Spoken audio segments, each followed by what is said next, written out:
Hi friends, మనం ఈ పనస్తోన గింజలను కూడా వేస్ట్ అవ్వకుండా మంచిగా కుక్కర్లో వేసి బాయిల్ చేసేసుకోవచ్చు అండి. ఒక 4 or 5 విజిల్స్కి బాగా ఉడికిపోతాయి.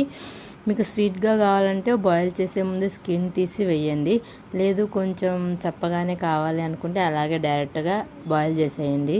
చాలా బాగున్నాయండి. కొంచెం స్కిన్ తీసినవి అయితేనేమో, బాయిల్ చేసే ముందే స్కిన్ తీస్తేనేమో కొంచెం స్వీట్నెస్ వచ్చిందండి.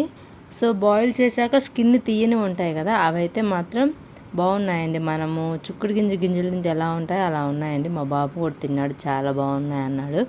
సో వాడికి ఇచ్చినవి కూడా చాలేదంట, ఇంకా కావాలమ్మా అని అడిగాడు. సో మా ఇంట్లో వాళ్ళందరం అయితే మేమందరం టేస్ట్ చేసాము. సో మీరు కూడా ఈసారి తెచ్చుకుంటే ట్రై చేయండి. హెల్త్కి కూడా చాలా మంచిదండి. సో మనకి హెల్త్కి మంచిది, వేస్ట్ కూడా అవ్వదు. సో ఈ వీడియో ఎలా అనిపించిందో చెప్పండి.